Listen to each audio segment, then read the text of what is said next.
All right, guys, we are live. It's episode 236 of the Shooter's Mindset. Thank you guys for tuning in tonight. Jennifer Seymour is joining us. What's going on, Jen? Hey, everybody. Heath Clevenger's back in the house. What's going on, Heath? How's it going? Going all right. And guest star of the hour, Phillip Velayo is in the house. What's going on, Phil? What's going on? Thanks for having me. Have you on here. We're going to talk a lot about the long-range game. And I think we have a long string of shows here that are probably long-range related coming up here in the future here.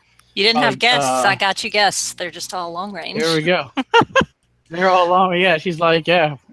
Well, she filled in all the shows for 2 months pretty much. So we're talking Shooter's Mindset, which is fine. All right. What else we got here? Show sponsors, the folks over at Tactical Shit. Shop.tacticalshit.com for all your tactical shit needs. All right. We got a discount code coming for them later on in the show. They have everything over there. Clothing, gun parts. Check them out. Folks over at shop.tacticalshit.com. All right, and folks over at GSL Technology suppressors, all right? GSL Technologies for your suppressor needs. They got everything for your long-range cans all the way up to your 22, all the way down to your 22s. Really good company. Really, I like the folks over there out of Michigan. Check out GSL Technologies, all right? If you got any questions, we might have some answers for you. If you're watching on the YouTube side of things, top right-hand corner, you can join the conversation. If you're following on Facebook, the Shooter's Mindset Facebook, we got a post just went up. You can use the comment section to get your questions over there. Shootersmindset.com for all your blog article needs. We got a couple coming out. I think one from Jen's shortly coming. I think Jessica has a sponsor-related one that I think is going to ruffle some feathers. Maybe not. Maybe some people will really like that. I'm sure there'll be posts. And we got a shop over there. We got a lot of things over at theshootersmindset.com. You can keep up with the show over there as well. This one. Phillip, for those who are unfamiliar with you, tell us a little bit more about yourself and how you got involved in the industry. So right now I'm currently the lead instructor for Gunworks Long Range University. Been there for about 7 months now. Recently transitioned out of the Marine Corps after 10.5 years of service. And been shooting long range in general since 2008 when I joined the Marine Corps. And then really stepped foot into the competition realm end of 2015. I remember talking about this, and I told this story a little bit. I don't know how many episodes ago, but a while ago. I think me and Dylan Easley were talking about jumping into this PRS long range game, and I was like, dude, I don't know, man. You got to go against all those military sniper dudes, right? And totally, I don't know, the military sniper. They don't even like that kind of term, whatever, but I figured that's there. You're going against these skilled individuals already. Shit, I have a lot to learn. Screw it, I'm not playing that game, right? And it seems to be that's kind of like not the case, right? Did you learn a lot coming out of the military playing that game? I mean, I learned a lot of my foundation in the military, but with all the stuff out there right now outside of the Marine Corps. Outside of the military, there's a lot of stuff that the civilians are using and doing now that's kind of, I would say, modernized in what the military is being taught, if that makes sense. So, to be honest with you, because of the op tempo of a lot of Marines and Army snipers and stuff like that, there's actually not too many participants of snipers in the competitive realm, just because of the op tempo with the global war on terrorism deployments. There we go. Jen, what do you got as far as It's a different level of marksmanship too, isn't it?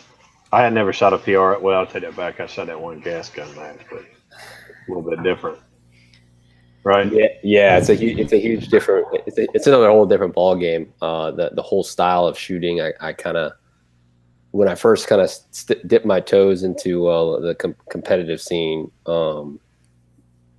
Just like any other sniper, kind of have a chip on our shoulder with, thinking that, we're kind of brain fed in the sense that we're the best thing since sliced bread. So, went out to a competition and, shooting with engineers, doctors, lawyers, just people that, have been shooting for this game for a while. And I mean, I got my butt kicked, but it was just a whole different style of shooting that I had to kind of figure out how to. So, with me being in the position that I was at, I was like, okay, the competition really helped exploit my weaknesses in the sense that, okay, this is the things that I could take back to my community so that at the end of the day, I'm making now better trained marksmen in the Marine Corps. So You mentioned that you were the lead instructor at Gunworks. What are the classes like there, and how do we sign up for one? So right now we offer a level, we call it our level 1 through level 3 course. Level 1 is the foundation course, and it's pretty much the introduction to long range, anything that has to do with long range. So, what the system is about, from the gun, barreled action, stock, to the understanding of how the scope works. And then your introduction to the foundation of fundamentals of marksmanship. So trigger control, natural point of aim, bone support, muscle relaxation, and everything that you would hear in a regular marksmanship class, but now focused on making very precise shots. So that's our level 1 course. All our students reach out to about 1,000 yards on day 1 with our weapon systems, and then level 2 is more we call it the development. So sustaining those skills that we learned in 1, as well as going more into the science of the why and how it all works. So external ballistics, terminal ballistics, internal ballistics, all of those things. And then level 3 is what we call our the application. So you take everything we learned in level 1 and level 2, and then we kind of put you in a real world scenario. So it's all hunting kind of based application, because a lot of our clients are, they're aspiring they're either hunters already, or they're looking to start getting into long range hunting, because the furthest that they think long range is 200, and I mean getting after shooting long range for a while, 200 yards is kind of a chip shot in a sense. So a lot of people don't shoot past 200 because they can't see past 200, especially out east. But out here in the west, you can see for miles in some ranches, and it's definitely a new world for a lot of people. So the way a lot of people sign up is just through our Gunworks website, gunworks.com/training, and look at our 2019 schedule. We got a lot of good courses coming up for 2019. There we go. Are you doing your classes just in Wyoming, or are you traveling? So we've got majority of our classes are out in Cody, Wyoming, and then we've got some classes in Utah, Texas. We're trying to hopefully lock on some stuff in Florida for our East Coast customers. I was about to say, give the East Coast some love. And then we're also trying to do it at Arizona. So right now I'm focused more in Wyoming. I think as the company gets a little bigger, our reach is getting a little further. So hopefully 2019 we can get out to the East Coast a lot more. Right. Got to get out here. What else you got, Jen? You got some match coming up? Yeah, this weekend's the Gap Grind, Nice. which was my first match ever last year. Well, my first PRS match ever last year. So went and did that and had awesome Steph Bostwick as my pro helping me out. And now this year they're making me shoot pro. So I have to help somebody else out, but that's all right. He knows that I'm still a little bit of a newbie, but I've worked with him a little bit before we go. So I'm getting behind the gun and some of the fundamentals that I've learned from some people over the last year. So it's going to be fun, but this is a huge match, like 400 competitors, about 200 amateurs and 200 pros ish. Yeah. I think there's a few more pros than amateurs maybe, but it's going to be awesome. I'm excited. Do they shoot that like the pro-am, like the pros shoot one match and the am shoot another match? Yeah, I was just going to ask about that, because Rock Castle, they kind of different. They have the pros and amateurs. How do they go about selecting who's the pro and who's the amateur? Is it the same kind of? Well, so they basically told everybody that if you had finished 50% of a match, 50% of the winner in a major match, or top whatever at a club match, I can't remember all the rules, then you had to shoot pro, which is why I got bumped, because I was totally going to shoot amateur and was going to beg Phil to be my partner, but I ended up having to shoot pro. So I'm on my own. But it's neat. It's a neat format the way they do it, because you're squatted with your pro. with your amateur also. They're squatted together. And the way they do it on there might be 10 teams. So like when it's my turn, I'll have to shoot the course of fire, and then my amateur shoots right behind me. So I can shoot it, and then I can lay down behind my gun, and I can actually talk to them and coach him while he's on the clock. Nobody can coach the pros, but the amateurs, anybody can help coach. Can spot for them, spot their misses, and tell them, hold a half mil left of where you were, all that kind of stuff. And it is a little bit different because the amateurs have a little easier course of fire. Like some of the things will have a big target and a little target, and then a big target, little target, big target, little target. And so the pros will have to go big, little, big, little, big, little. And the amateurs just go big, big, big, big, big, big. So it is a little bit different course of fire. They also don't have to do as many position changes. Like they might have to move one time where the pro has to move 3 times or something like that. So it's a little bit different, but you're actually shooting as a team with your amateur right there. You're telling them what to do. It's just good. Like I know last year with me being brand new, I didn't even know what I needed to do to get up there for the stage. So they'd be like, okay, have you checked your dope? Okay, what's your dope going to be? Yep, that looks right. Okay, what'd you dial your scope to? And would walk you through kind of that pre-stage ritual, getting you ready for it. So it's a great format. Yeah, I like it. It sounds good. And the one at Rock Castle, the kind of that pro-am one, Heath, do you know how they kind of do the pro-amateur thing over there? As far as that goes, is it like if your jersey has more than 20 logos on it, you're a pro? No, you just sign up or whatever you want. The real difference is prize table, right? So Right. if you shoot the pros, then you walk the prize table in the order of finish.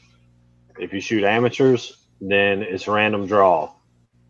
So, I mean, They still do the amateurs by order of finish, but they do the teams by amateur. Well, at least last year they did it by amateur order of finish. So like if my amateur won, they would call him up first, and me and him would both go walk the prize table.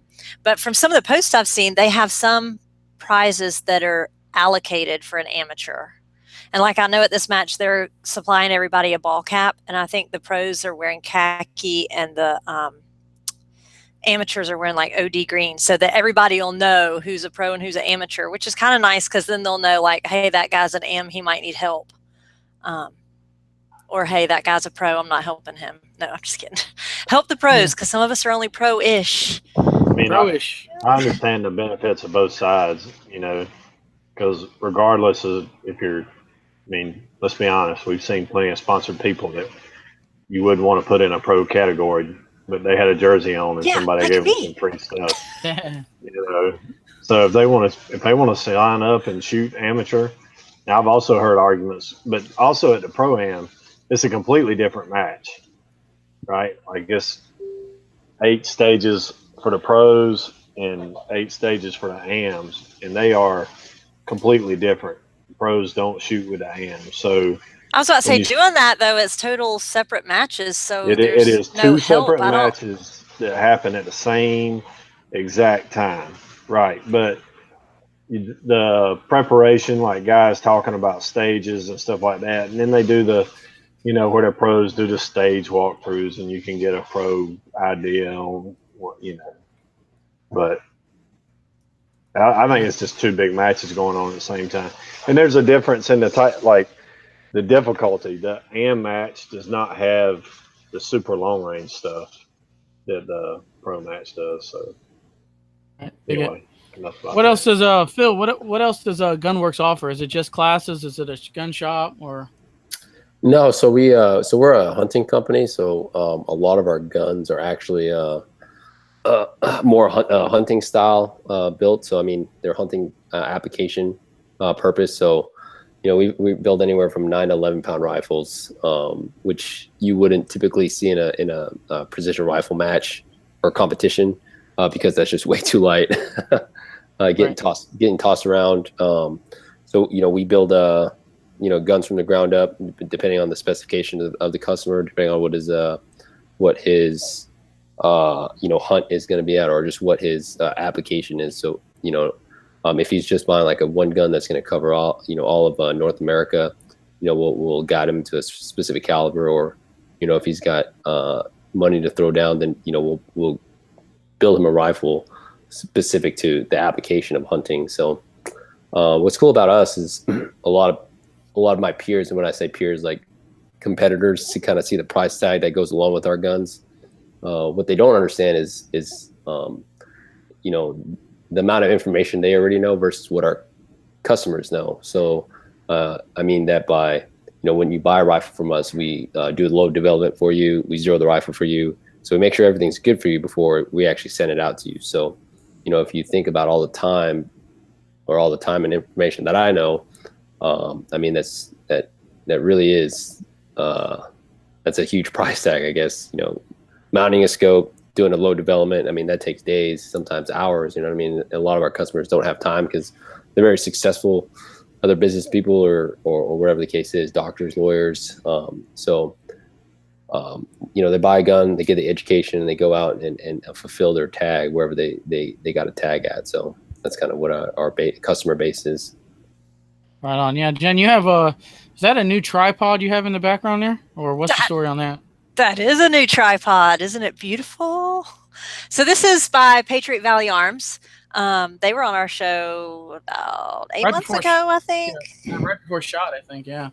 Yeah, like 10 months ago, something like that. So anyway, awesome tripod. As you can see, it holds the gun very well. I can swivel it. It's got the ball head in it, so you can move it wherever you want. Anyway, I just got it in the mail yesterday, so I'm taking it to K&M to the Gap Grind, and I'm going to play with it Friday and get used to it, and maybe use it this weekend. We'll see. And what's the obviously that's for stability, right? I mean, but you haven't had one. This is your first one you had? Yep, I have borrowed once or twice. I've borrowed other people's. Yeah, you can use it like I have it now, where it's actually the gun is like mounted into it. Sometimes you can use it like even if you're down low, the tripod goes really low. You can put it down low. And I know at LRSC last year there was one. I was so glad somebody loaned me a tripod. The grass was like this tall, and there was nothing. There was no prop, so you had to use a tripod or something. Well, I guess not. Somebody could have probably propped off their knee. I couldn't. So everybody was using a tripod and using it really low, down to the ground. So it was really good for that. But you can also use it for a rear support, where you hold the leg. I'm not going to get up and do it now, but you hold the leg of it. I'm sure Phil probably has a video that is showing how to use it. On his Facebook. If y'all didn't know, he has a ton of videos on his Facebook and Instagram TV. You have it on the IGTV or something? Yeah, I always just watch them on Facebook. But I have small little clippets, 60-second vids on my Instagram and Facebook about how to use, you know, equipment. So, no, great question. Using a tripod, it has multiple purposes, right? Not only supported the rifle, but in this game, it's always nice to support your spotter or binos, right, or laser rangefinder to get a good accurate range. So I think a tripod is definitely a must in a shooter's kit, especially for them getting a long range. I think there's a lot of training value to it with the use of a tripod, as long as you know how to employ it and that you're just not buying it because the top shooter has it. Right. Yeah, I do see those in a lot of like pose Instagram, like this picture deal, and I was like, okay, I must have one, right? Because those are what the cool people are doing. That's what you do with everything. That's how you have 58 different guns, because you're like, oh, something new, I'm gonna buy it. Anthony likes to have one of everything. Yeah, and so usually I just take a photo. I just take a photo for Instagram and then I sell it. So now you need a tripod. See? So you still got that Hudson? All the cool kids have it. The Hudson? I've never actually owned a Hudson. I was about to say, I didn't think he had a Hudson. No, I've seen a couple come to the shop, and I've took pictures of it with one, but no, I didn't leap. I've wanted one really bad, and then there's a story behind that, but I'll wait until they become a little bit more available on that one. But that alien pistol is dope. If you guys haven't seen that thing, it's on the Shooter's Mindset Facebook page. Just scroll down one or two posts. It is one of those pistols. It's being overseas. They brought the being made overseas now. So I don't believe there's any in the U.S. But man, it's pretty much the all-around modular pistol, right? You can take the top off, put optics on it. It's pretty nuts. The bore, it's like right here. It's like right in line with your finger. So I don't know the price of it. I've rumors 4K, but I don't know how true that is. If it is that much, I don't know. I don't see myself getting one. Just saying, because you're at 4K, you're competing with custom 2011s, and I think I'd rather have me one of those. Just saying. But hey, any live ones? Well, I do have one that's not exactly live. This person, whenever I posted earlier today about the show, he immediately messaged me and said he was going to be packing for the gap grind, but he needed to make sure that he got his question in. So this question is from our friend Billy Nix. There you go, Billy. And he says, we're going to be packing for the grind tonight. Please ask Phillip, how on earth can he be raised in Alaska and only harvest his first four-legged animal recently? Oh, man. Well, thanks, Billy. Put it on the spot. Yeah. And then he said he really, really likes you, that you're a good guy. So there you go. Yeah. So born and raised in Anchorage, Alaska. For those that don't know, it's funny when I bring that up. A lot of people are like, "Wait a second, are you?" They like almost take back what their initial thought of what my ethnicity is. They think that I'm native. and then I tell them like, "No, I'm Filipino." Like if that's your first guess, they're like, "Okay, that's what I figured." But I was like, "Yeah, there's Asians in Alaska." Yeah, right. Yeah, no, I mean, I didn't do any hunting up there. I actually didn't do much shooting until I actually joined the Marine Corps. So like all my like firearm safety and stuff like that was taught by my dad, but it was all just pistols and stuff like that. We go out to the range maybe like once or twice a year, but yeah, I never really got into hunting, just fishing, and played hockey up there, and I joined the Marine Corps and got hooked into long range shooting. Yeah, there you have it. Any more? Let me see. Double check on the live feed. It says, we have one here on the YouTube side of things. How much is the rifle setup? How much is the rifle setup you'd like to go for? So I guess that depends on the application, but it's kind of general. I get that question a lot. It's a general. The very first question you got to ask yourself is, not only what your application is, but what your budget is. Because at the same time, you don't want to just break the bank, in the sense that you're trying to live off top ramen just because you want one of your dream rifles. You know what I mean? Wait, we're not supposed to do that? Yeah. As Jennifer is eating her top ramen. Yeah, really. But it's because that tripod was a little pricey. Right. Yeah. So I would say for a budget build, what I mean by budget is, one of those rifles that you're buying off the shelf, from Walmart or like online from, one of those like dealers, everywhere from the 15, and I'm talking about good quality budget rifles, anywhere from the 1,000 to 1,500 price tag. And then the optic is one thing that you should always never kind of skim off of, in the sense that I'll always tell, if you go with a budget rifle build, you always want to invest double the amount of whatever your rifle was. So if the rifle was 15, you at least want to spend 2,500 to $3,000 on your optic, mainly because you're going to eventually outshoot or outgrow your rifle. And when you advance or add modifications, stuff like that, now you're not having to add or buy another optic. You really have a nice optic on top. So I'd say for a budget build, anywhere from $3,000 to 3,500, and one of like those custom builds that you see a lot of professional shooters use, those are usually about $5,000 to $8,000, depending on the type of chassis and optic they have on top. Yeah, there you go. I mean, yeah, it really depends on that application. Let's see if there was any. Now, also, we had a question on the show announcement post, just on that photo I used of you. What rifle was that? They just kind of asking questions on that rifle. The rifle on so that rifle right there, that's on my profile pic, or the one that you guys use, is a custom built short action custom rifle.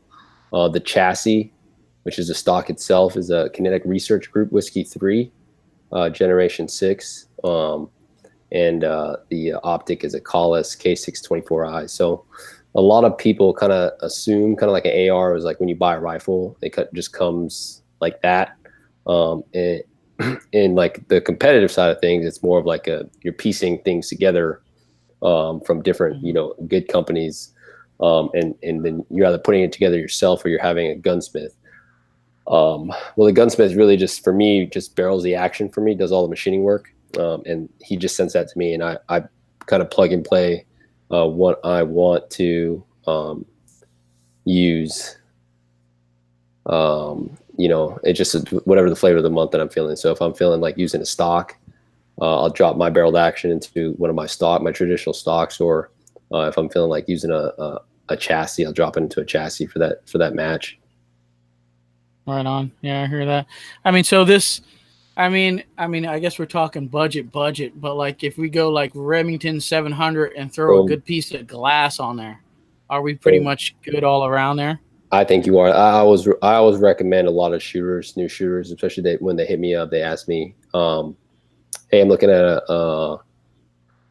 RPR. Nothing against RPRs, but now you're stuck with that frame in the sense that when you get a Remington 700, it's like a Honda Civic or like a AR-15. There's so many parts and inlets for a Remington 700 footprint that you can do a lot with a 700. So, and I'm biased toward that because that's what we use in the Marine Corps, Remington 700. So, again, once you shoot your barrel out or whatever the case is, you can buy a Remington 700 off the shelf at Walmart and put a good optic on it and go out to a competition and learn. You're not trying to hang with people. You're just trying to learn, you know what I mean? Because that's kind of where you get your foot in the door.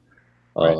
And that's what I always recommend shooters doing rather than trying to drop, $8,000 on a rifle, unless they have the money, obviously. But, the most important, I think, is, just buying a starter rifle, 308, learn that recoil, and maybe investing in some classes, either locally or, someone that has good credentials. Because, being a good bad shooter is only going to take you so far. if that makes sense. Right. Yeah, I agree. Hey, watch out now. I'm a good bad shooter. You mentioned your social media, and you do a lot of, kind of teaching on there. What are your social media? How can we follow you if they're not following you yet? So on Instagram, I'm Velayo, V as in Victor, ELAYO as in Oscar, _0317. It's not my birthday. I'll bring that up here in a little bit. And then on Facebook, it's just Phillip Velayo. I got a athlete page that I kind of jumped on after kind of seeing a lot of pro shooters to separate kind of my personal one and my professional one. So, but yeah, I'm always posting videos. I don't like to call it pro tips. I don't consider myself a pro because I don't get paid to shoot. I get paid to teach. I see, I think someone brought it up earlier, there's a lot of people putting out pro tips that shouldn't be considered pros. Mm-hmm. So I do more of a Phil's food for thought type deal. So if you see a Phil's food for thought, I'm probably dropping some good knowledge or something I feel like some shooters would need information wise. Or dropping a magazine. More dropping a magazine, yeah, make them better shooters. So it says keeping your face on the gun. Why is that so important? So keeping your face on the gun, that's something I took away from the Marine Corps. We got a lot going through training in the sense that, keeping your face on the port is important because you want to maintain situational awareness, once you take your shot to see exactly what you did or where your impact was, in the sense that by looking up or taking your face off the gun, you're now breaking your position, especially if you're not a person that builds his position consistently. Now it's taking you more time to get back in the fight, I would say, and rebuild that position versus if you just kept your face on the gun. Transitioning into what I do now with a lot of hunters, and I'm talking, hunters that have been gentlemen that have been hunting longer than I've been alive, in regards to recoil management, a lot of times they just come so far off the scope or off of target that taking their face off the gun to look over their scope to see after they shot their animal what they did to their animal was more conducive because they got completely off target after they took a shot. But that just lets me to believe that they had poor recoil management. And a lot of people that come to me, what I've found is not people are too they don't think about that. It's not one of the things that they really thought about. They thought that by coming off target, that was just the effects of recoil. They didn't really understand how to manage it. That's definitely, I know I changed. I was all over the place at first, and I've started trying to stay on the gun when I dial my dope or anything. Makes a difference. There you go, Heath. You got a question in the lineup there? Just unmute when you get a chance.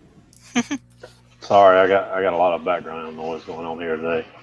Yeah, I know folks talk about dry fire a lot in all the other disciplines. How much dry fire do you end up doing as it relates to the long range stuff as opposed to? I don't know if you have any experience in any other shooting disciplines or not, but. No, I think dry fire is important. When I was pretty last year, I dry fired every day, probably 5-10 minutes. This year, I haven't really done so much just because, when I'm at the range, I'm just shooting in anyways in general. But I think dry fire is important behind a long gun, even if you're not looking at something, because dry firing indoors is a little hard if you don't have that iota, what they call it. It's like an optic that helps you see at your wall. But one thing that I look for dry firing is timing your breathing and your trigger control together, because with long range shooting,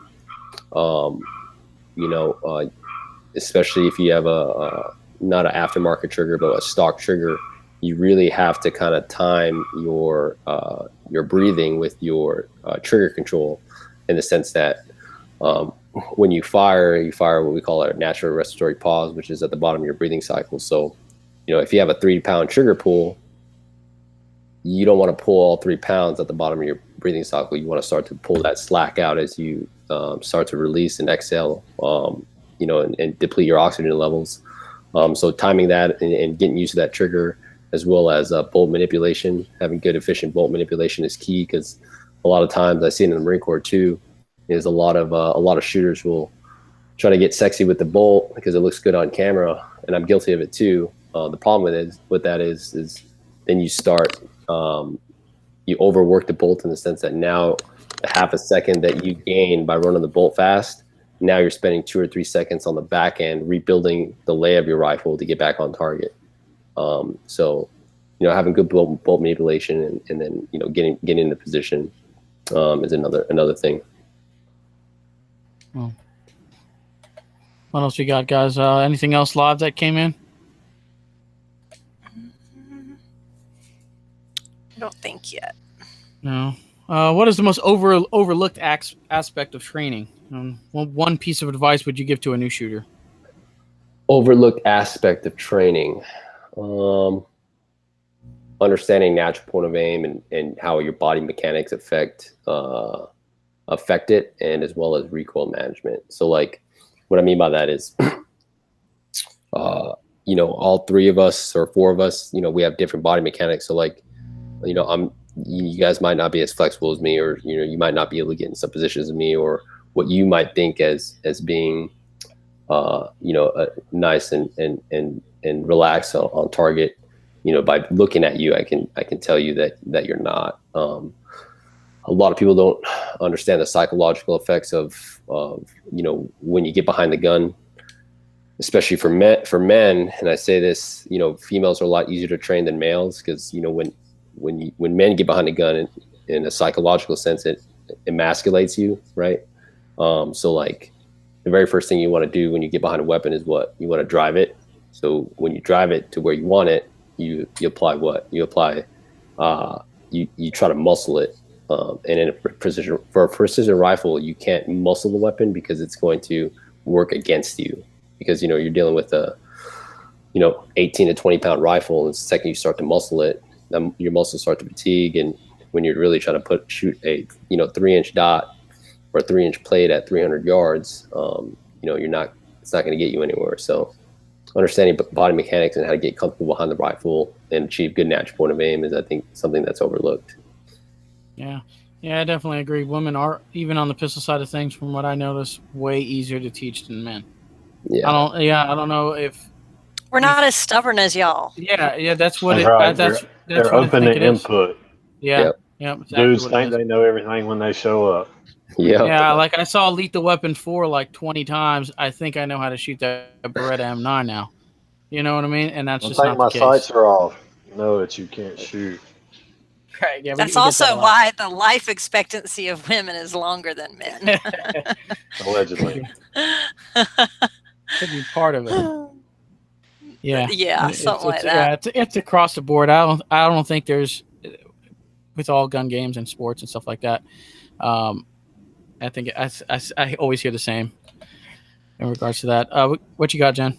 We do have a live question, actually, from my pro last year, Steph Bostwick. Hey, Steph.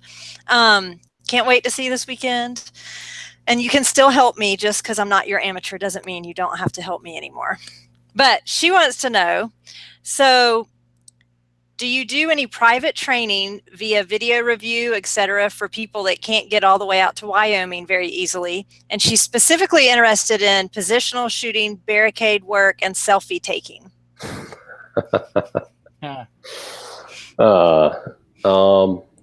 So I do, when I have time, I love, getting, or when I'm scrolling through Instagram or whatever, and mutual friends, if I see a video that's jacked up, I'm not gonna, especially with me in long guns, I'm not going to just turn a blind eye and be like, oh, they're jacked up, I'm just gonna let them continue to shoot like that. Even those that have shot a match with me, they know that if you're in my squad and I see you kind of bumble through a stage, I'll walk you through it right afterwards. Like, hey, this is what I would have done differently, and stuff like that. So to answer her question, if she's got videos to send me, I would more than happy to take a look at them and dissect them, because it's only going to make you a better shooter and grow the sport, because now you're going to take that information and disseminate it to whoever you need to, because all about putting good information out there. You guys brought it up, there's a lot of people out there that is in positions that probably shouldn't be putting out information, but they are anyways. So I just want to make sure that there's good information going out there, so a lot of people aren't stuck with wrong bad habits or down the wrong rabbit hole, if that makes sense. Yeah, I heard that. And any pointers on taking a selfie? That's what I was about to say. You didn't address the selfie taking. I mean, that's the most important part of that question, I think. So the selfie taking, very first thing is making sure you have good lighting and good angle conditions. So the very first thing I want to do is make sure that I'm facing toward the sun or the light source, and then making sure I'm using, my right side's a lot better, so I take a selfie with my right hand a lot more than my left, right? So angles is important too. You have one side angles, that's better. Natural lighting. Exactly. Good. Also, if you want to, if you want to take a selfie on the gun, you can always buy one of those like mounts that you mount to your rifle, put the camera there, and it'll just continuously take pictures as you're shooting. Yep. And then you can post them to Instagram and people can like them, and that's the end goal, is to get as many likes as we can on IG. So there we go. That's in my experience with selfies on like AR style rifles or stuff like that. You really get that, and especially if you get that natural sunlight. Oh man, you got the nice grass in the background. We're winning. We're winning right there. All right, what else we got? We got question number 6. What do you got, Jen? You want to throw that one out there? Oh yeah, let's see. So we talked a little bit about the tripod that I just got. So one part of the question is, how do you feel about tripods? And their use in matches. I know there's a lot of, people that are like, you shouldn't use those. You don't use them in the real world. Competition will get you killed, all that stuff. So how do you feel about tripods, and what are your personal choices for gear? It's funny that you brought that up, like, tripods aren't practical. I actually saw on 8541 Tactical, if you guys don't know who he is, he's also a sniper, John McQuay, and I was just cruising Facebook right before I went to sleep, and I just saw he was doing a review of Reeser Precision's new pint game changer bag. Great bag. I've been using it for a little bit. Anyways, some guy was like, I don't even know why bags are being used right now. It's not practical. And I was like, who is this guy to say that that's not practical? Because, a lot of people just, I don't know, they're just so far disconnected or whatever the case is. It's, anyways, going to the tripods, for someone to say that it's not applicable probably is inside of his box still, right? In the Marine Corps, during sniper school, the students actually train off tripods. It's one of the qualifications, because when we were in Iraq and Afghanistan, we realized that majority of our shots were taken from off the prone, so a tripod position or some kind of position off of your belly. Keeping up with modern warfare, a lot of our quals in the Marine Corps are based off of shooting off a tripod. I think they're a great piece of equipment as long as you know how to utilize it, because they're a good front support. And like I said, using your rifle to increase your chances of success for the long range. And then how I feel about them, and I'm guilty of this, I try to use them for my advantage for some stages, as rear support. Jennifer brought that up. But for me, I think that if you're going to use a tripod or any of your gear, you should learn how to deploy it on the clock, in the sense that, in a practical sense, you're not going to have your tripod completely deployed when the time presents itself, unless you're in what I call a deliberate position, in the sense that you've been sitting there for like 3 or 4 days, your position's already set up. But if it's like, hey, go now, it's like, okay, my tripods are probably on my pack, or especially as a hunter, hunter's probably tripods on his back or whatever. So learning how to deploy that on the clock, I think, is key. And bringing it with you. I see matches where it's like they're pretty much leaving a garage sale of gear along, 5 different positions because they can. It's like, well, if I might need that on my 5th position, why wouldn't I just drag it with me? You know what I mean? So I wouldn't just leave it at my 1st position, in the case that I might need it for the last one. So it's, I think the tripod is a good thing in our sport. I just think that, there are definitely abuses for it. But, it's all up to the match director. I'm just one person's opinion, because right. I come from more of a practical sense than a lot of shooters getting into the sport. It's more of a hobby to them. I don't expect all these guys to come out and being snipers, but it's like, I'm never going to teach that to my student, because most of my students that are getting into long range use it for a practical type purpose versus a hobby or a competition. Yeah. I mean, I just don't understand those type of folks. You know what I mean? If that piece of equipment can make you a better shot in warfare, right? Or make, you usually only get that one shot anyway. I mean, and it's going to make it easier in a competition. I don't know, but hey, shit. I mean, I guess there's always those old school kind of guys that just, they never grew around, they never use that. I guess that's where that community is. And then it's the internet. So, and I think there's people on both extremes. I think there's the people that are the naysayers. You shouldn't use, we've had people on there, well, that's not realistic. You shouldn't use rear bags. Missy Gilliland, on one of her posts, they went on and on about that it wasn't practical. But then on the other side of it, you have people that get so hung up on having all the latest whatever that, like, at this last match, like, I had never shot with a tripod until the last match because I'd never practiced with one. And I was like, I'm not going to learn on the clock how to do this. I'll just use my rear bag. I'm not going to try on the clock to learn it. Well, there were some people that were so damned and determined they were going to use a tripod that they went up there and they had the tripod leg between here, and then they weren't even touching the tripod. It was just sitting. Like, I was like, why are you dragging that all the way through the stage? And then you're not, I mean, they literally were just dragging it. And you'd have to understand, I guess, how to do it. But you actually are supposed to hold the buttstock and the leg of the tripod together, but they weren't holding it. They literally just put their arm around it and then held the rifle up here. And I was like, I don't get the just needing the gear just to have the gear and say you have the gear. I don't.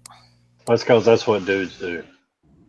I guess y'all know everything. Like, so the more in general, and there is like a certain stage of it too. I would guess that a lot of these guys will probably go through. In the beginning, I show up with what I think I need. I see 10 guys with all this crazy equipment I've never seen in my life, and they outshot me. So if I go buy all that equipment, I can shoot as good as they can, because it can't be my actual skill. It has to be the equipment that they bought. So they go buy everything they can imagine. And then after they work with that for probably a couple of years, they realize half that shit's garbage and I don't want to haul it around. And then they actually get into acquiring some skill. And then they only use a portion of it and keep the rest of it for the one-off times that they need that one particular piece of equipment. Is that fairly accurate? I think that's pretty spot on, at least. Yeah. No, that's accurate. Yeah, that's pretty spot on, man. And go ahead. No, I mean, obviously, I mean, because I think I am that guy or been that guy or whatever. Yeah, I will see something. I wasn't gonna say I'm it. like, you know, but the thing is, it's a hobby too. You know what I mean? I enjoy buying that gear, whether I'm going to use it or not. The year, and I learned that hell, that shit was a piece of garbage, and I just sell it and buy another piece of gear that I think is good. Right? So I think it's part of that. Part of it is cool factor too, like hooking up your gun, even though there's not as much. Oh, there's gear in pistol games, but I mean, you can kind of put all types of springs and shit into your gun until you figure out it don't work right with them springs, like I've done. So you fix it and you have fun doing it. I don't know. I think it's fun regardless. I mean, I just draw from the tactical side because I remember getting on a team, and that's what, you know what I mean? Like, oh, there's a new piece of equipment that'll help me do X, or a new piece of equipment that'll help me do Y. You know, I was dating myself a little bit, but when I started doing that, you know, pistol lights were new. That was the new thing, right? So I had to have a pistol light because that was a good game changer kind of thing, and I've never gotten away from that. But I remember I just had so much crap, and then through time you get tired of carrying all that. I've got so much shit. Like, I don't even know that it's there anymore. Like, I think it's in there. Well, you know what I mean? Like, I don't know. I was telling our equipment guys the other day we're gonna do a full equipment check, and I was like, I got a bin full of crap at my house. I'm gonna bring and turn back in, so I'm not responsible for it anymore, because all it does is gather dust at my house. Yeah, I've always used it for like people that just got into guns. Hey, I want to, thinking about shooting competition or whatever, or just, becoming like buying their first gun. Hey, I have set up people with a full range kit. You know what I mean? Eyes, ears, gun bag, like magazines. I was like, dude, just take all this stuff and you're set. You know what I mean? I've done that so many times. Clips one time. I'm about to sell my first competition gun. Somebody buy it. Springfield XDM. It's a great gun. 5 magazines. Holster. 5.25. I want to buy an action. Yes, it's a good gun, but it's just I shoot my Glock now. I do like that 5.25. You want to buy it? No, I'm not. I'll pass on it. But I tell you what, it is a solid pistol. Well, if you hear anybody that wants it, you tell me. Yeah. Because I want a solid action. I'm trying to sell into the off topic, but I'm not super into the XD line of pistols, but that particular one, the 5.25, I think it's a solid shooter. So there, no here, no there. What else we got here? We got here, I got one. What you got? So, how do you feel about free recoil? I knew it was coming. What is that? I don't even know what that is. I don't know. It What it is. I was about to sounds say we stupid, might though. have to explain what it is because Heath may and Anthony Is may not it? understand. Is it? Can I guess? Can I guess Yes, what it is? yes. Give it a Okay, shot. so this sounds like I just get behind the scope and touch the trigger and let the gun go wherever it wants to. Is that close? That's exactly what it is. Free recoil. There it is. There are people. The first time I saw it, I was sitting there looking. I was like, "What is he doing?" He literally was bending over the gun like this, and just the buttstock was like nothing was behind it. And I was like, "What the hell is he doing?" Yeah, that's free recoil. So how you feel about that, Phil? So yeah, free recoil is one of those techniques that I'll wrap up and just throw it in the garbage can. So free Why? recoil is okay. So let's backdate free recoil here, and you give a little background to it. So there's two applications of why free recoil kind of or people understand free recoil. First is engineers. So kind of getting into gunworks, my CEO he's an engineer, real smart guy, and the free recoil concept is based off in the sense that the second that I disturb that rifle and how it lays, I'm going to affect the whole harmonics of not only the barrel but the rifle itself. And when you do that, you slightly shift your point of aim, point of impact. And if that pressure or the amount of whatever you're putting behind that weapon system isn't reproduced the same exact way, now you're going to be kind of off your shots, if that makes sense, right? So when you sight a gun in, you usually put it on a bench rest, and you really free recoil it to see how well that rifle's able to shoot. Bench rest shooters use that technique again because their goal is to shoot out the X at 1,000 yards, and they have their hand loads dialed in. They got a 30-pound rifle, and they have it on a sled to where they don't want to affect the harmonics of the rifle. So when they sight the rifle in at 1,000 yards, all they do is pull the trigger because they don't want to sight it. They don't want to affect the whip or the harmonics of the rifle. Now, with a practical shooter sense, and the reason why I say practical, because that's what a lot of the precision rifle matches are. It's a practical precision rifle match, and no practical shooter would ever use a free recoil concept, because now I have zero accountability in my round, in the sense that the second a lot of precision rifle shooters use that technique because they don't want to disturb the lay of their sights, or because they can lay the rifle on a prop and have zero wobble on target. Well, the problem is that they're kind of just taking a guess at hoping that there's no wind or whatever the case is, and assuming that they're going to hit their target. But I'd say about 90% of them use it and don't ever have a recollection of where that round went. They just kind of, it's like a press and pray type deal. And from a practical sense, as a hunter, I would never teach my hunters to do that, because as a hunter and a rifleman, you should have accountability over a round that you take, in the sense that once I take that shot, I should exactly know where that round goes.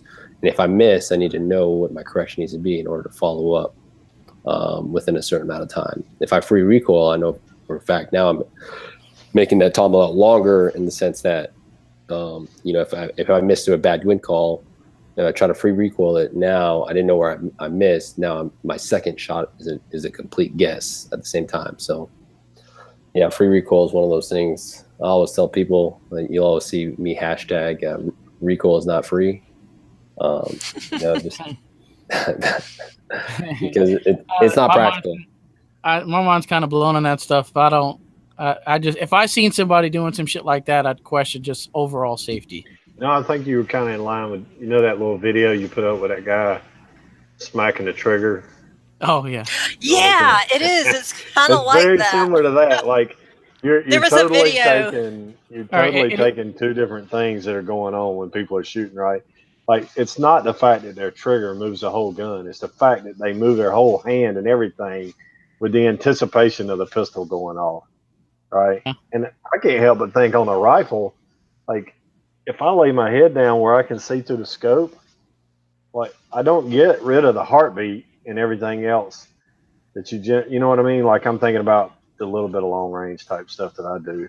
Like I get down there and I can see the reticle move when my heart's beating. You know, when I'm at my respiratory pause, I see that thing drifting around. I know what it is.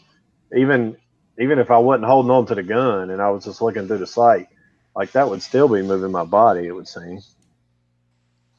That video was shared in another group chat that I was in, and whatever. I clicked play, just happened to be one of those videos. I was like, I looked at first, I viewed it with no value, and I was like, hold on, what the fuck is going on here? I put the volume on, and I'm like, this dude is standing 2 feet from the target. Well, and the other thing is that the guy that was holding the gun had a death grip on it.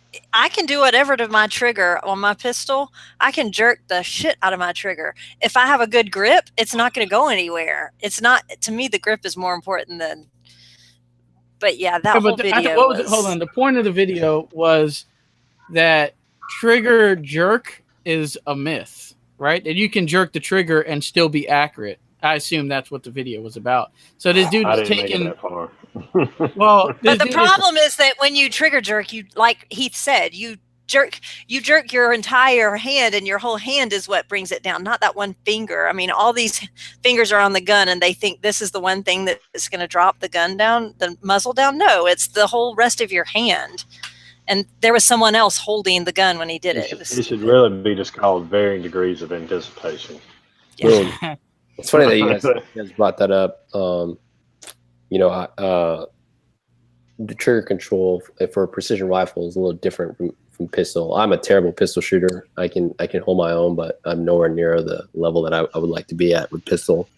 But what I would hear is, you know, when you jerk the trigger for a precision rifle, you know, it's hard to jerk completely off target in the sense that it's just your finger that's moving that whole rifle. And I think you guys hit the nail on the head where it's really your hand, right? So what I've found with jerking or whatever the case is more of a hand movement in place of your trigger, in the sense that if a lot of your grip is on the bottom half, you'll tend to roll your rifle to the right as you pull that trigger, canting your weapon to the right. Or if a lot of your grip is on top, it'll push that rifle to the left as a right-handed shooter. So I don't know if you guys see that with pistols. I don't know about twisting so much, because you got the counter pressure generally. Down. It's generally like I know the gun's about to go off, and so I push it down, and I'm trying to, because for a right-handed, it's recoiling up and to the right. Yep. And they have a tendency to push the gun down and to the left. Down and left. Yep. You know, and it's just it really is a anticipatory reflex trying to keep the gun from doing what it wants to do. Yep. Yeah.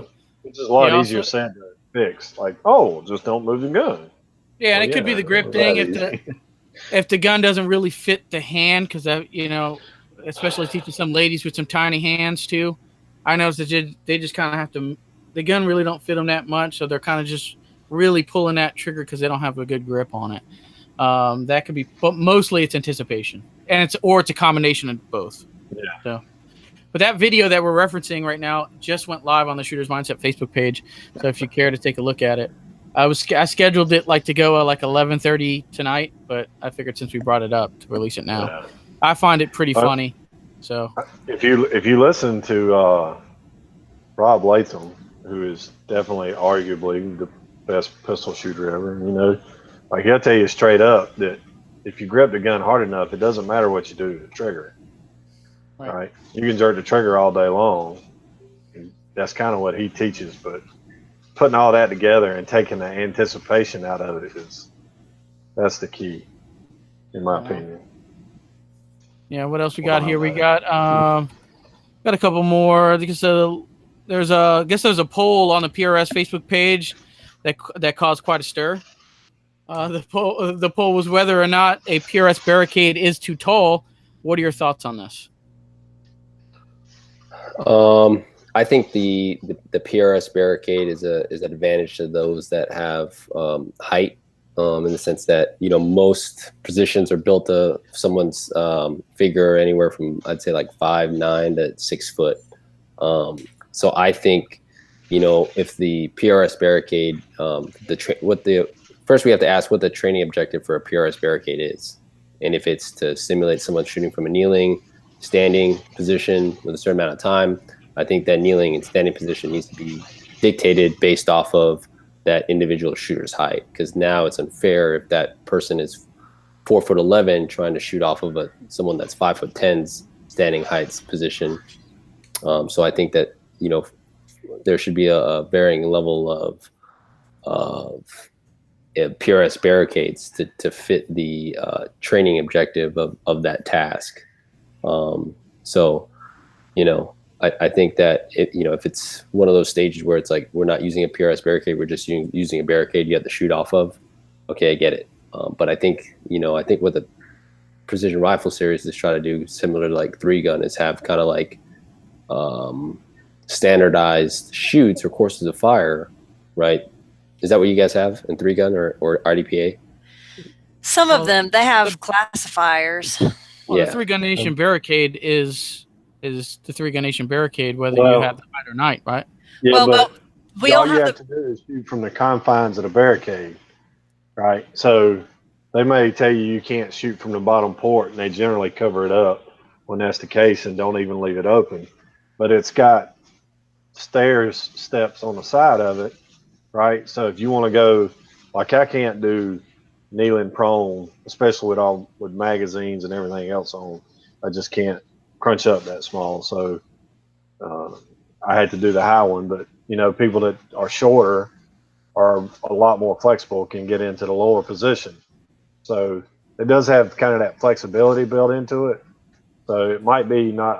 I have no idea what a PRS barricade looks like. That's all I'll say. The PRS barricade is an actual stage, though. It's not just a piece of equipment. It is a stage that is like a classifier, like in USPSA, there's like classifier 9902 that is it's set up, right? So the PRS barricade is a barricade, and it is dictated that you have to go and you kneel and shoot 2 rounds, and it's a circle plate at 400 yards, and it's like the only one that anybody ever uses. I didn't even know there were other PRS skills stages until I went to LRSC and they did a different one, and I was like, oh, there's more than one, because they always do the barricade, but it's dictated what order you have to shoot it in.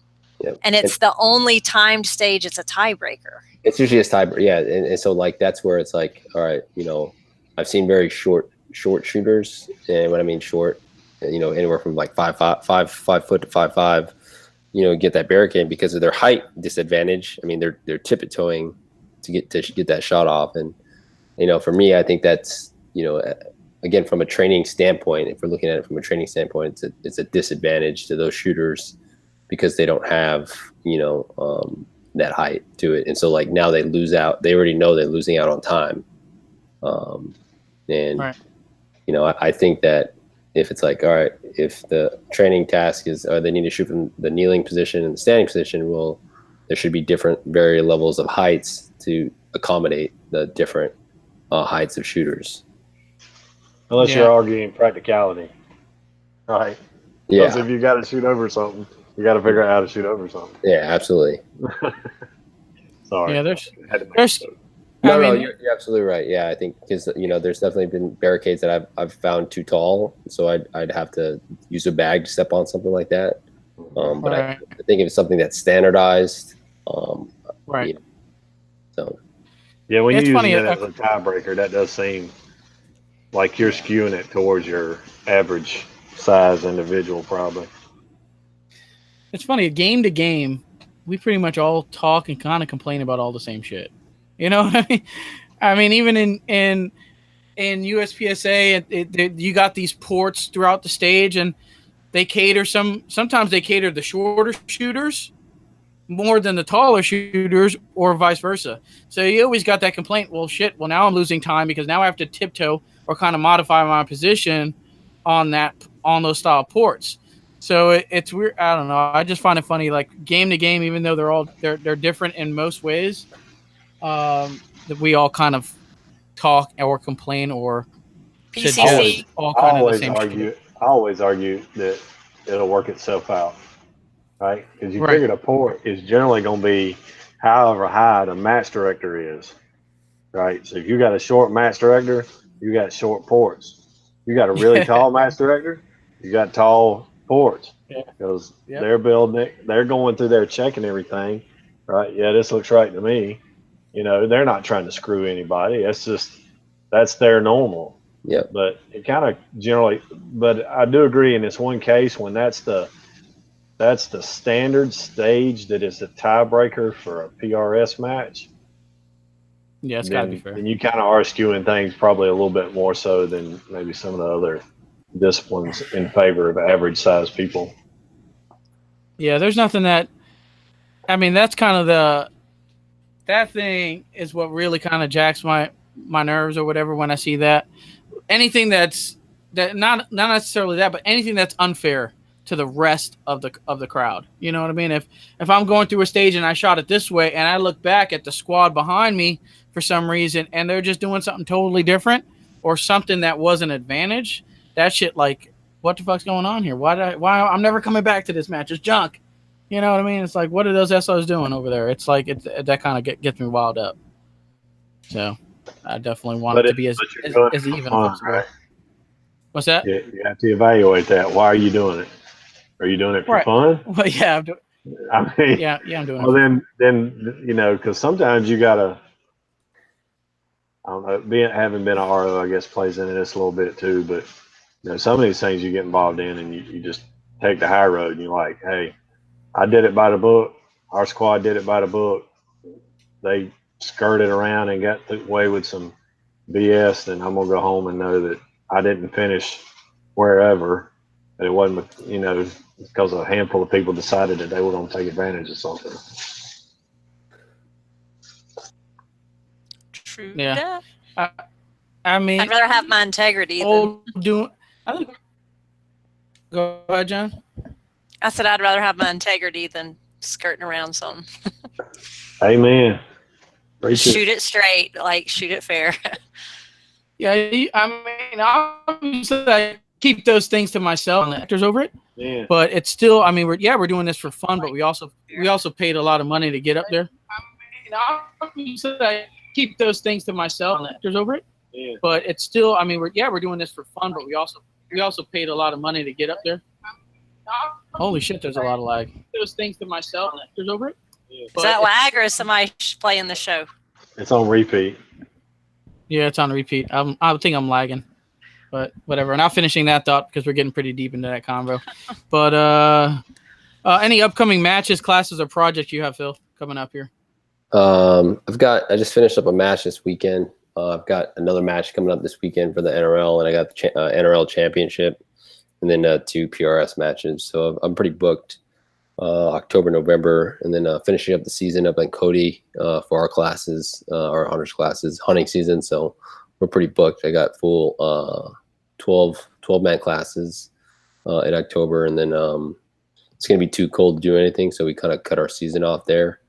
And then pretty much getting ready for the winter out there and pretty much looking back at the curriculum and reaching out to the students that attended this year and reworking my curriculum to accommodate a lot of the information that a lot of shooters, the feedback from the students that we had, seeing what they would like to see, in future courses and classes and stuff like that. So making sure that we're always keeping up with what people want to learn.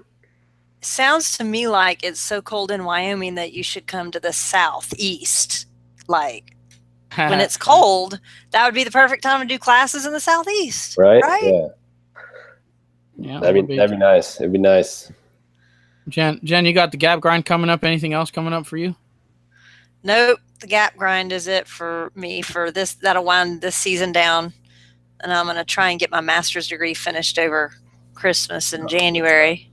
Nice. Then we'll have SHOT Show, and then next year I'll crank up. So, Heath, what do you got coming up? We are leaving Thursday to take Nikki to the Girl and a Gun 3-gun match in Rock Castle, and I'll be RO in the stage while Nikki's shooting. And then we're back, and then next weekend is the Noveski 3-gun match at Carolina Guns and Gear in North Carolina. Carbine, PCC, rimfire, rifle only match. So Man, that Noveski match was fun. Who was talking? Who's putting on that? Is that Charles Soule? Charles, man. Yeah. What is the new company with him and Jason Strategic and Rob? Match Design. Yeah. I couldn't think of it. Strategic Match Designs, old Matt. Yeah. Yeah. I'm doing a Space Coast Challenge. What is it? October 13th. It's IDPA major match. I really haven't shot a major for a year. Really took like a year and maybe some change off. So finally kind of had that itch to get out and shoot a major pistol match, at least in that game. And I looked at my gear because I've changed my gear up so much since then. I'm like, well, that's not legal anymore. That's not legal anymore. Nothing's kind of legal as far as the IDPA game goes. So I'm going to be shooting a gun a few years ago that you would never have caught me shooting versus my Glocks. But I'm going to be shooting this little MNP 2.0. It's a 5-inch gun. So we'll be shooting that at that match. But this is a gun that I would never do. Whoa! Who's that? That's that dude from URL. No, NRL. NRL, yeah. Wait, is that Tyler? No, it's Travis. No. Yeah. There we go. So that is. I'll be out there a little bit. So that's a gun that I'll be shooting in that game. So we'll see how that goes.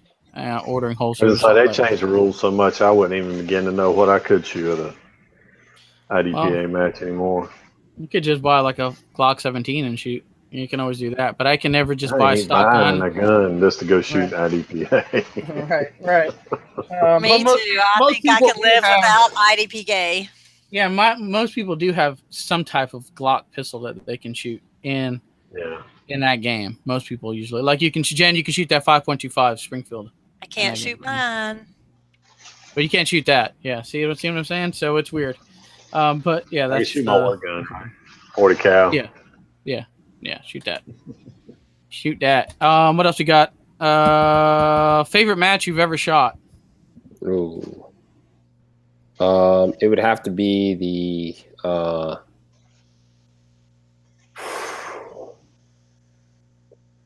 honestly the most favorite match I think I've probably shot is Scott Satterley's extreme long range match out here in Wyoming. It was all prone, but closest target was like 800 yards and the furthest one was 2100. So it's an extreme long range match, and it was cold, wet, and miserable.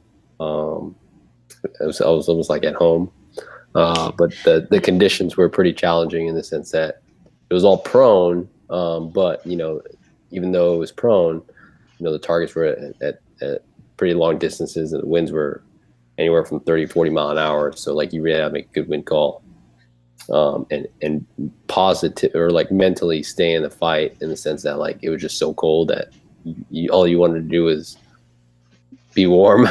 So I think that's been my favorite match. Yeah. I don't know if I'd like that. Although it is fun to shoot long. Shooting that 2,400 yards was fun. Yeah. There you go. I don't do cold. No, yeah, it's a little bit out of my the elements for me too. I have to agree there. But we got a lot of new things coming to the Shooter's Mindset channel. Jen's throwing out a lot of the Precision Rifle Expo videos she did. So if you haven't seen those, I think there's 3 of them up. If you want to go check those out on the Shooter's Mindset Facebook page, or they're also on the Shooter's Mindset YouTube channel. Check those out. How many more videos you have coming up there? I have a good many. I need to get to editing and send some more. Yeah. So there's a bunch of those coming out. So if you're interested in the gear and the people who were at the Precision Rifle Expo, we have some coverage coming for you. Lastly, here I think we have, and then we're going to wrap this one up. There's a lot of growth in long-range shooting. Where do you see the sport going in the future? And how do you think we could get more people involved in the sport? I think right now, what I've heard, and it's just hearsay, that it's one of the fastest growing shooting sports. So, I think for the future, I think it's going to be really, really, I've seen it already within the 2 years that I've been shooting it, but the competition has been really difficult. The competition is just getting harder. You know what I mean? Like back when I first started shooting, my buddies were saying that as long as you dry fired, you'd be in the top 10. But nowadays, like everyone's dry firing, everyone's shooting. I think a lot of rangers are really opening up their ranges to long range and accommodate long range shooters. So the sport is definitely growing. I think the best way to grow the sport, I think, is for guys to, just get out there and kind of and just show up, grab a rifle or not even a rifle, just spectate RO and kind of just talk to the shooters out there with experience. And really the biggest thing is making sure that you're buying equipment that you're going to use for a while. Kind of like what you said, just don't buy the hype, buy something that you're going to actually utilize so that you're not having to resell it, because it's not a cheap, you know what I mean? Like, a lot of people are like, oh, I'm trying to save money and blah, blah, blah. It's like, well, to be honest with you, if you're getting to this sport, that's the last thing that you're going to be doing. You know what I mean? Like, it's like there's no way around having to buy equipment, bullets, and all this stuff to just be competitive. And it depends on what your overall goal is, right? If you're aspiring to be a competitive shooter, well, that's kind of what you're going to be looking for. But if this is just a hobby for you, right? Like, I get it, slow and steady. But, eventually you're going to want to get out there and see what you have, if what you're doing at home or what kind of training you're doing, even as a hobby, and put it to the test with other shooters. Because like you said, with guys, we have egos, right? The very first thing that we do when we get behind a weapon or whatever is like, we want to see how well we shoot against another person, another man, to see if it's like a almost validation of a man card, right? So, and then a woman comes and beats a 325 person match, beats all of them. Yeah, Regina. That's awesome. Yeah, so humbles them. No, I think it's gonna grow. Just get out there. The hardest part is showing up, but it's probably one of the best communities to be in. All my good friends are long range shooters, and we always have a good time on the weekends. Yeah, agreed. Is there anything live, before we wrap up here? I don't think, but let me check. I haven't been paying attention. I've been just talking. Yeah, YouTube stuff is good on my end, unless we got anything live. Heath, you got anything to add before we go? No, not in this. A little bit out of my wheelhouse. So yeah, you need to come shoot some long range. Look, I wasn't gonna do it, but I'm gonna do it. Okay, you're gonna tell me about how you can't get a 2011, and I know what you got sitting back there behind you costs way more than 2011 ever thought about. That's true. Ever thought about. And then you're gonna tell me I need to come shoot that, so that means I got to turn around and invest, twice as much. I didn't say you gotta buy that. Just like I still play the game, I just play it with my little lonely Glock, not a 2011. See? I mean, I got a 700. I just need a $3,000. I just need a $3,000 scope to put on it. Let me reach in my pocket and find my extra 3Gs. That's right. Yeah, that's true. Yeah, that type of PRS gear that Jen has set up, and I'm sure Phil has, and many of these top guys, man, it makes the 2011 cheap, right? I know, right? $4,000. I can't afford that, man. That shit is cheap compared. Do me a favor, Anthony. $4,000 in optics on that thing. Do me a favor, Anthony. When we go to SHOT Show, don't say that in front of my husband. Oh yeah, no. Oh, I'm sure he knows. He doesn't. He knows. Actually, you look at that thing and you got to be like, dude, there has to be a lot of money in that setup. You could just look at that thing. It's like looking at it's like looking at a Ferrari outside the Porsche. You might not know nothing about cars, but you look at that and you be like, damn, that's expensive.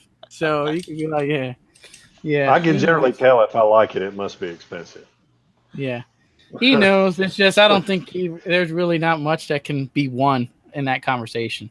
I don't ask how much his golf clubs cost, and he doesn't ask how much my rifles cost. I'm sure them golf clubs are a lot cheaper than that, right? I was just say, I hope he's got a set of Callaway's like the most expensive golf clubs you can buy. Again, please don't point that out to him at SHOT Show, Anthony. Yeah. Alrighty, then I think we could have got back to that conversation on that stage stuff, but I think I lagged out for good reason there on that. But I think we're gonna wrap this one up. That's gonna wind us down to shout outs. Jen, what do you have? Prime Ammunition. I got my ammo all ready. Everybody's talking about their reload and brass prep, and I just took mine out of the box and put it in my ammo novel. It was great. Night Force Optics for awesome optics, Lansing Tactical, GSL suppressors, and for my suppressor that's still in jail, I got a Coltac suppressor cover. So check out Coltac. Got that at the Precision Rifle Expo. So whenever my suppressor gets out of jail, it'll have a little coat to wear. Under Industries, duckets that they have that you can get custom, and they do jerseys. So check them out. Shooters of Augusta, Sharpshooters of Augusta, and Patriot cases. Awesome. Bring up that suppressor cover again. That thing looks a little short. It's not short. You put it on there? No, I haven't. It's in jail, but he's had the same suppressor, and this one's custom to that suppressor. All right. Yeah, I don't know. It only needs to be as wide as your hand, right? I don't know nothing about those things, but it just looked. I thought you covered the whole suppressor up with those things. I don't know, but who knows? I don't know nothing about that. But that's no here nor there. Heath, what do you got? Shout out, especially if you're in any kind of rifle game, to Criterion Barrels. If you need a little discount, hit us up.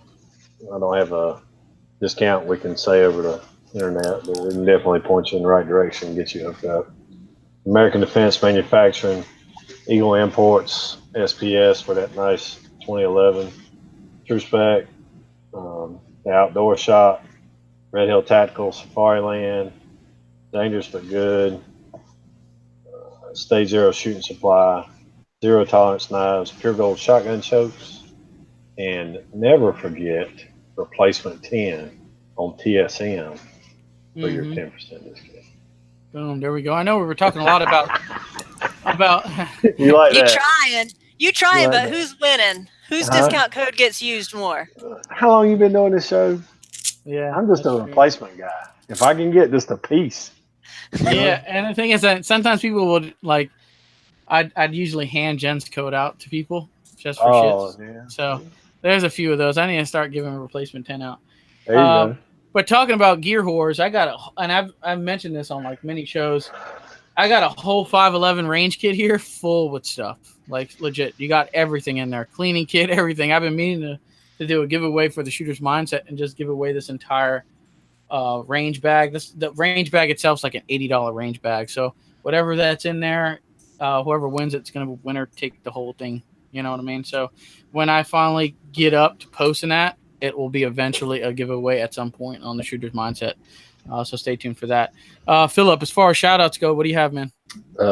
Just, like to thank all my sponsors and Gunworks. So, Kala Swarovski, Trigger Tech, KRG, Proof Barrels, all the Short Action Precision, Reserve Precision, my old team Short Action Customs, all those guys definitely keep me in the fight with my long range habit. So I appreciate all the support and for them allowing me to be ambassador for their company.